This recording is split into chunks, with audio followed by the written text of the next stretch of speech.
kaixo, ongi etorria, progresio geometrikoetan, zenbaitetan gaien batura kalkulatu behar dugu. Eta hortarako formula dugu.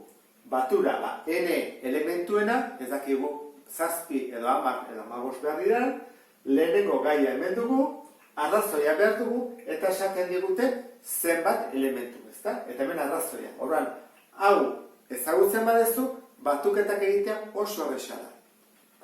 Adibidez, lehenengoarekin. Lehenengo 6 gaiak batu behar dugu. 5, 15, 45, 125. Nola egingo genuke? Lehenengo ikusi progresio geometrikoa den. Zer egiten da? Zatiketa. Zatituko dugu 15, zati 5. 15, zati 5, argi dago, 3 dela. Eta 45, zati 15, baita ere 3.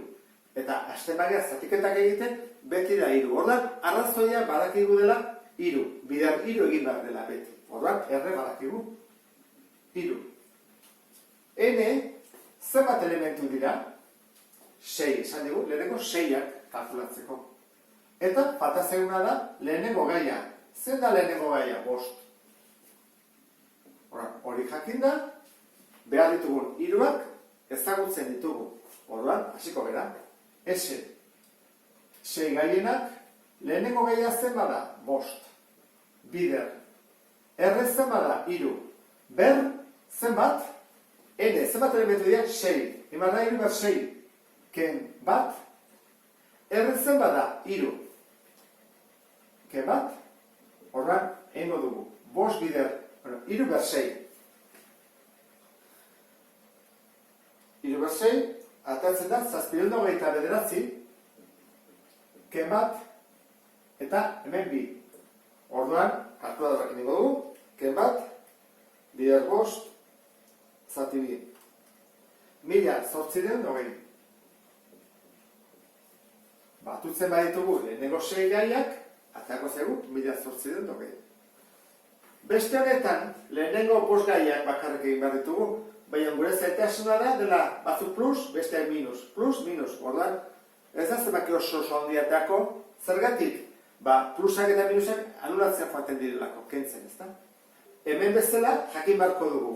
Arrazoia zenbaten, zenbat elementu dira, eta lehenengo gaia. Bueno, lehenengo gaia erresa 3 da, ezta? Eta zenbat elementu dira? 5.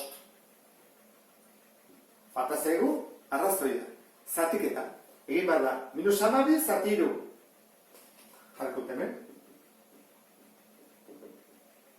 -4, ezta? Eta hemen ere bai, -4. Horrak beti da -4. -4 denean, batzutan, pixka bat zailagoa izan daiteke. Guazen ikustea, nola jartzen den. Batura, lehenengo 5 elementuena, berdin. Lehenengo gaia, 3. Bider. Arrazoia, esan dugu dela, -4. Beraz, parentesi barruan jarri behar dugu. Ber, N, zenbat dira? 5. Horra jarriko dutena? 5. Gero beti da, ken bat? Eta gero, arrazoia. Arrazoia da, -4. Eta inbatu gero, hori, ken bat. 3. Bidean, jarriko dugu. -4. Ber 5. Goatu zetez, parentesekin egin behar dela. Ken bat. Horra, atatzen zaigu berez, 3 bider, -125. Eta hemen, -5. Ze, -4, ken bat da, -5. Horra, egin behar da, hori bider 3, zati -5. Eta atatzen zaigu, 725. Plus.